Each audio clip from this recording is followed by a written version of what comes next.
Nos episódios anteriores de História Rápida, você viu e se surpreendeu como africanos foram capturados, levados para o Brasil, vendidos como escravos, como eles trabalhavam e como os escravistas os subjugavam. Neste episódio sobre a resistência contra a escravidão, você verá a polêmica criada sobre Zumbi dos Palmares. Ele era mesmo um herói da luta contra a escravidão? Se você é estudante e quer aprender história de um jeito fácil, inscreva-se já no nosso canal.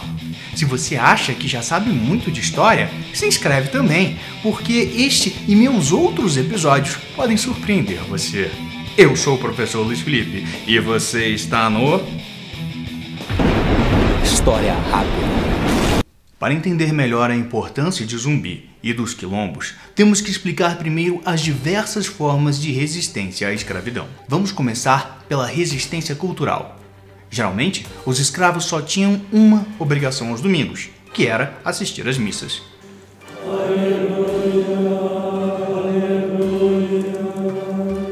Depois disso, tinham o restante do dia para fazerem o que quisessem, sem sair de uma área delimitada. Os donos de escravos faziam isso por causa da tradição católica de não trabalhar aos domingos. Alguns escravos aproveitavam o domingo para plantar feijão, milho e mandioca, para complementar a sua própria alimentação e vender o excedente. Havia os que jogavam capoeira. A capoeira surgiu a partir de um estilo de luta que os angolanos conheciam. Chegando ao Brasil, os angolanos eram proibidos de treinar luta, mas queriam treinar mesmo assim, pois saber lutar poderia ser útil um dia. Para poder treinar, construíram instrumentos musicais e fingiam estar apenas dançando, quando, na verdade, estavam criando a mistura perfeita entre luta e dança. Dançar não era proibido, era visto como uma forma de pôr as angústias para fora. Os instrumentos utilizados eram o atabaque, um tipo de tambor, o reco-reco, feito de madeira, o agogô, feito de metal ou de castanha, o pandeiro, que é um instrumento originário da Ásia. Os portugueses conheceram o pandeiro, gostaram e passaram a usar em suas procissões religiosas, inclusive no Brasil. Estavam ao alcance dos capoeiristas que gostavam do som e resolveram incluir entre os instrumentos utilizados na capoeira. E um instrumento que virou símbolo da capoeira, o berimbau.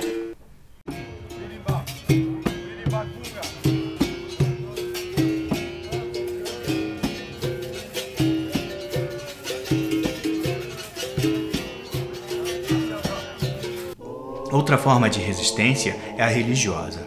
Os escravos eram obrigados a assistirem à missa e só podiam seguir o catolicismo. Porém, trouxeram com eles a sua religião ancestral. Para continuar rezando como queriam, os africanos se ajoelhavam diante da estátua de Santa Bárbara e pensavam em Iaçã. As duas são muito diferentes, mas é atribuída a elas o poder de fazer chover. Se ajoelhavam diante da estátua de Nossa Senhora da Conceição e rezavam para Iemanjá, porque é atribuído às duas o amor maternal. Diante da estátua de São Jorge, faziam orações para Ogum, porque ambos são portadores de espada e considerados guerreiros. A partir desse sincronismo entre o catolicismo e a religião africana, surgiu o candomblé. O Umbanda é diferente do candomblé e surgiu por volta de 1920 em Niterói. Há registros de formas de resistência contra o trabalho escravo, desde as mais simples, como quebra proposital de ferramentas como enxadas, passando pela contaminação da produção do açúcar, até outras mais sofisticadas, como incêndio nos canaviais e nas casas dos fazendeiros. Além disso, havia os que entravam em depressão, faziam greve de fome e morriam. Diziam que esses escravos estavam doentes de banzo. Havia as mulheres que cometiam aborto porque não queriam ter um filho que fosse se tornar escravo. Havia os que cometiam suicídio para libertar o espírito. E havia os que fugiam, sozinhos ou em bando. Uma das maiores fugas em massa que houve na história do Brasil ocorreu durante a invasão holandesa a Pernambuco em 1630. Em uma estratégia de fazer os holandeses perderem interesse na invasão a Pernambuco, os soldados pernambucanos receberam ordens de incendiar os canaviais e facilitar a fuga dos escravos. Os escravos fugidos naquela ocasião reuniram-se no Quilombo dos Palmares. Quilombos eram cidades onde escravos fugidos tentavam viver como pessoas livres. Construíram suas casas, plantavam, criavam animais e tentavam ter uma vida normal. Geralmente era onde havia uma nascente e era de difícil acesso. Faziam armadilhas e cercas de madeira em volta da cidade. Organizavam um exército para proteger o quilombo, porque quando os escravistas descobriam onde estavam, tentavam capturar os seus moradores, os quilombolas, para vender como escravos ou receber uma recompensa pela captura. Dentro do quilombo, os quilombolas podiam treinar capoeira e praticar o candomblé à vontade. O povo de Palmares organizou assaltos a fazendas. Nesses assaltos, roubavam alimentos, animais para criar, armas de fogo e munição. Capturavam os escravos das fazendas e levavam para o quilombo. Todos no quilombo trabalhavam bastante para produzir alimentos, artesanato e manter a segurança. Tinha um rei que ditava as regras e todos tinham que se adaptar a elas. Há um livro muito vendido no Brasil que diz que os escravos capturados nos ataques às fazendas, quando chegavam ao quilombo, continuavam sendo escravos, e que o rei do quilombo tinha escravos para ele.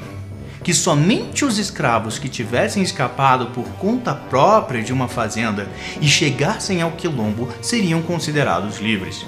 Porém, estudos mais recentes da Universidade do Estado da Bahia esclareceram que durante o reinado de Zumbi dos Palmares, essa prática de escravidão dentro do quilombo não acontecia. O autor do livro cometeu um anacronismo. Anacronismo é atribuir a uma época ou a um personagem ideias e sentimentos que são de outra época. Atualmente, muitos jornalistas têm escrito livros de história, mas sem os devidos cuidados e estudos que uma graduação de história oferece, e isso acaba espalhando informações falsas para as pessoas. O Quilombo dos Palmares tinha 5 núcleos e era tão populoso e tão organizado que só foi destruído pelos escravistas na 18ª tentativa. Foi necessário enviar 6.000 homens e canhões para conseguirem entrar na capital de Palmares. De acordo com a versão mais aceita pelos historiadores, o líder Zumbi conseguiu fugir com um grupo de 20 guerreiros, mas foi rastreado e encontrado 1 ano e 9 meses depois. Lutou até a morte e sua cabeça foi levada para Recife. A data provável da morte de Zumbi dos Palmares é 20 de novembro de 1695. Em 20 de novembro de 1995, 300 anos depois, iniciou-se no Brasil manifestações anuais pela valorização da cultura negra e combate ao racismo. Foi o chamado Dia da Consciência Negra. Em 2003, o movimento pelo Dia da Consciência Negra ganhou espaço nas escolas e entrou para o calendário escolar do Brasil. Em 2011, foi instituído por lei que 20 de novembro é o Dia Nacional de Zumbi e da Consciência Negra e se tornou feriado em vários municípios. Desde o século XVI, surgiram vários quilombos no Brasil. Alguns eram tão bem escondidos que quando a escravidão acabou em 1888, a notícia não chegou até eles e vários foram descobertos décadas depois. O isolamento era tamanho que muitos quilombolas passaram a vida inteira sem ter visto uma pessoa de pele branca. As histórias de que pessoas de pele branca escravizavam eles foram passadas de uma geração para outra, e quando finalmente eram encontrados, reagiam com medo e desconfiança. Em alguns quilombos, nem mesmo se fala português, e sim línguas africanas, indígenas ou uma mistura de línguas.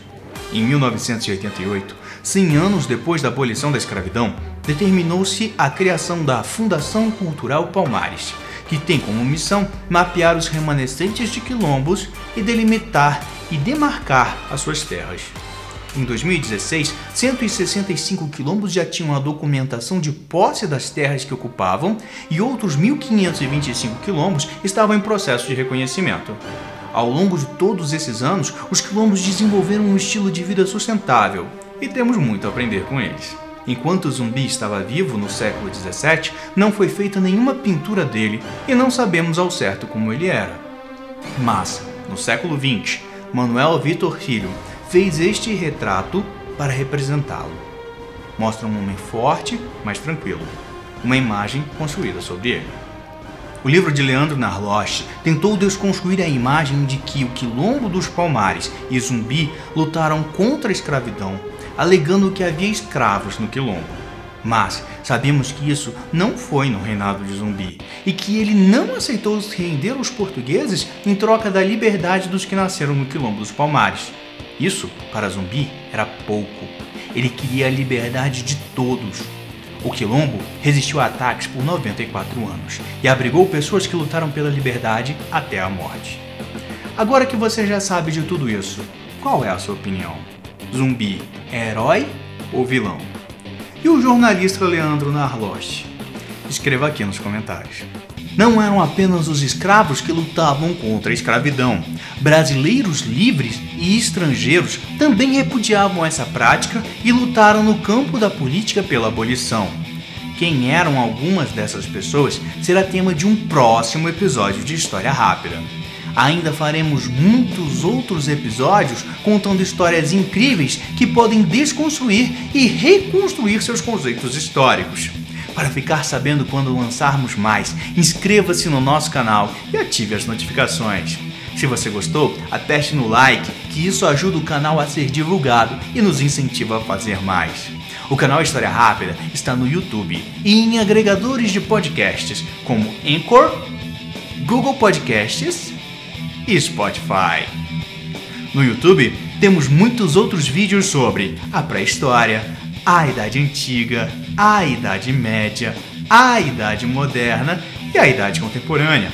Se você ainda não viu, dê uma olhadinha que você vai gostar. Nos vemos no próximo episódio. Até lá!